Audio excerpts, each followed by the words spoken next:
Alhamdulillah, akhirnya ibu sadar juga. Terima kasih ya. Maaf saya udah ngerepotin. Apa-apa, Bu. Ibu mau kemana? Ibu nggak boleh pergi kemana-mana dulu. Fisik ibu belum kuat. Biarin saya saja yang ke kantor polisi. Nanti kalau ibu dibutuhkan, baru saya bawa ibu ke sana. Dan nanti kalau ibu mau pulang, saya antar. Tapi sekarang ibu nggak boleh pergi kemana-mana dulu, ya? Saya nggak punya tempat tinggal. Saya pernah ngontrak di rumah kontrakan. Tapi sejak anak saya meninggalkan rumah, saya juga pergi mencari anak saya. Saya harus pergi. Saya mau mencari anak saya. Emang ibu tahu anak ibu tinggal di mana? Saya nggak tahu. Dia pergi meninggalkan rumah begitu saja. Mungkin karena dia sudah bosan hidup susah bersama saya. Saya sudah cari kemana-mana. Dan kata orang-orang dia ditabrak mobil dan sama yang nabrak dibawa ke rumah sakit. Dan saya tidak tahu rumah sakit yang mana. Ya udah, gini aja deh. Sekarang ibu tinggal dulu di sini sama saya. Karena kan ibu udah nolong saya juga. Dan kebetulan saya juga tinggal di rumah ini sendiri, Bu.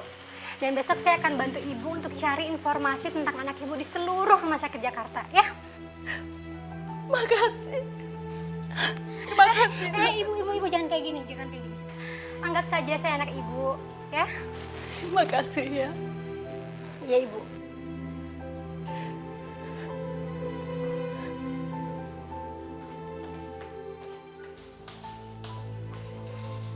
Lastri, Mas Benny, kamu sudah di Jakarta?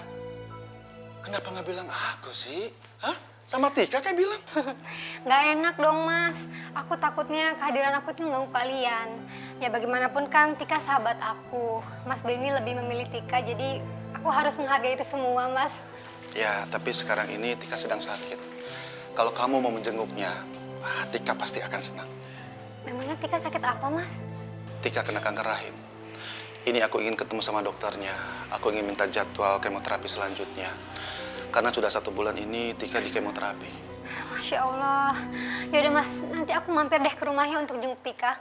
Tapi sekarang ini aku mau cari informasi dulu, Mas, tentang anak 10 tahun yang kira-kira sebulan lalu itu kecelakaan. Siapa tahu dia dibawa ke rumah sakit ini, karena aku udah cari ke semua rumah sakit, belum dapat kabar juga, Mas. Anak perempuan berumur 10 tahun? Iya, Mas, jadi beberapa minggu yang lalu itu ada seorang ibu yang bantu aku untuk nangkap maling. Tapi tiba-tiba ibu itu pingsan karena kecapean cari anaknya. Dan kata orang anaknya itu keserempet mobil lalu dibawa ke rumah sakit. Kalau nggak begini aja. Aku ikut ke rumah kamu, kita jemput ibu itu. Karena 1 bulan yang lalu mobil aku itu menyerempet seorang anak perempuan kira-kira berumurnya itu 10 tahun. Dia bilang dia itu lari dari panti asuhan. Tapi aku nggak percaya begitu aja. Ya mungkin aja kan anak itu adalah anak ibu yang ada di rumah kamu, iya kan? Iya, benar, Mas. Ya mudah-mudahan aja benar. Ibu itu adalah orang tua Mia. Jadi aku dan Tika bisa batalin adopsi Mia. Mia, kamu ngumpet di mana sih nih? Mia, Mia, Mia, Mia, aduh kemana sih? Astagfirullahaladzim. Wah, baju tante bagus banget. Kamu juga bagus. Tapi mulai sekarang Mia manggilnya jangan tante ya. Kan tante udah adopsi Mia jadi anak. Jadi Mia manggilnya mama, terus ke om manggilnya papa. Iya tante. Maksudnya mama. Berarti aku boleh manggil Om Benny papa dong. Yeay, makasih ya Ma. Aku sekarang punya orang tua yang lengkap. Punya mama dan papa. Yeay. Ya, alhamdulillah ya. Keserah papa, yuk keluar yuk. Yuk. Papa. Kamu apa sih?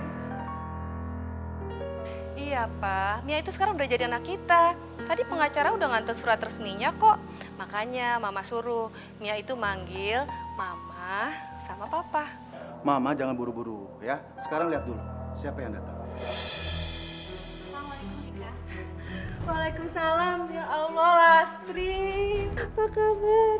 Kamu kemana aja sih? Kok tiba-tiba menghilang kayak gitu? Gak kemana-mana kok. Ngapain ibu kesini? Bisa kacau ini.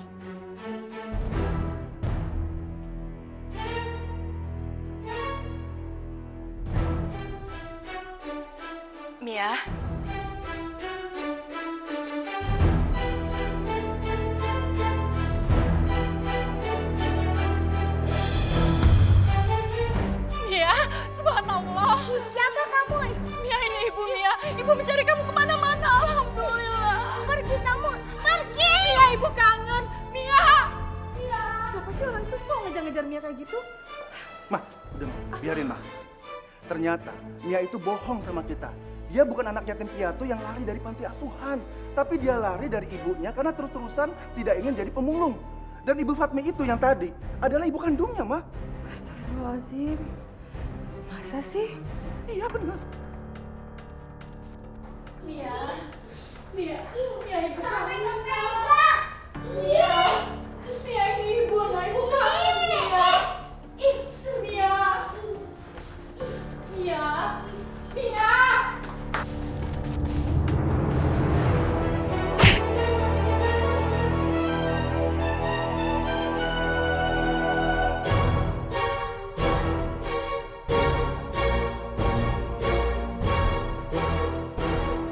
Ya Allah, Bu. Bu. Bu. Ibu. Bu. Mas. Ibu. Mas, kita mau ke rumah sakit aja, Mas. Yuk. Bagus, dia mati. Jadi dia nggak akan ganggu hidupku lagi. Bu. Ayo bawa ke rumah sakit. Ayo.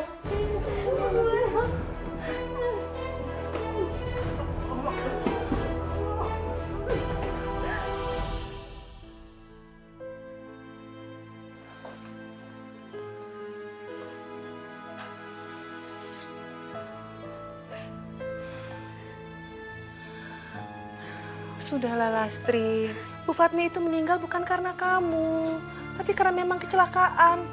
Tapi Tika, kalau aku nggak bawa dia untuk temu Mia, dia nggak akan meninggal. Sudahlah, sebaiknya kita jangan saling menyalahkan diri kita sendiri. Lihat saja, Mia yang katanya anak kandung Ibu Fatmi itu tidak peduli sama sekali bahwa ibu kandungnya itu meninggal. Bahkan tidak berduka sama sekali. Papa jangan nyalahin Mia terus dong. Kasihan kan Mia. Kalau memang benar Bu Fatmi itu orang tua kandung Mia, artinya sekarang Mia udah gak punya orang tua, Pak. Orang tuanya tinggal kita. Tidak.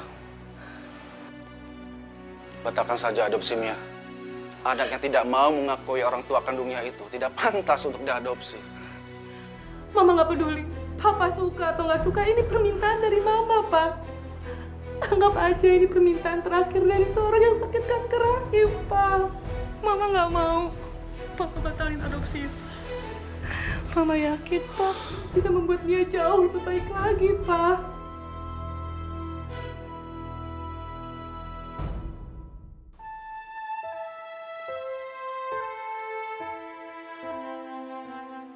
Pak, makasih ya.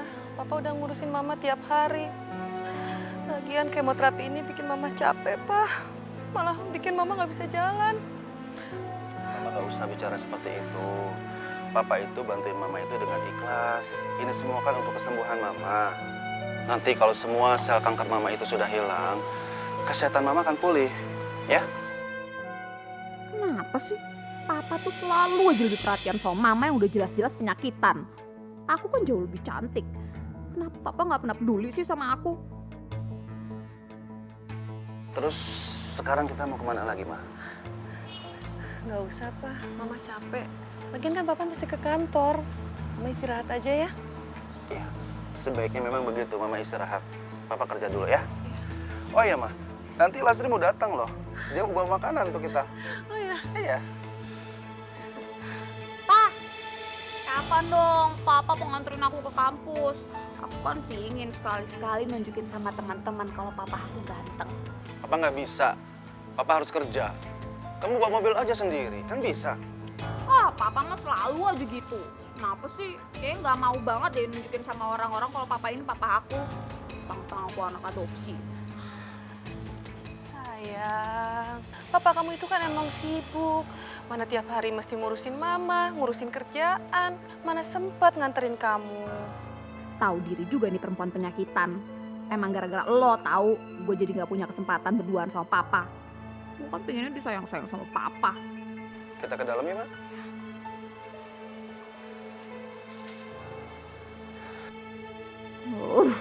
Gimana caranya ya biar bisa dapetin hati Papa?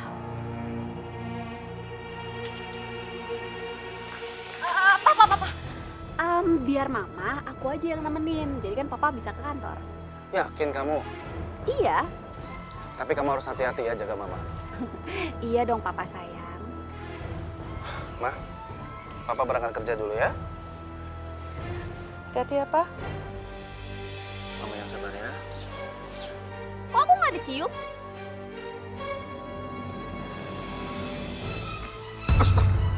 Kamu apaan sih? Nggak apa-apa kan, Pak? Wajar aja anak nyium pipi papahnya.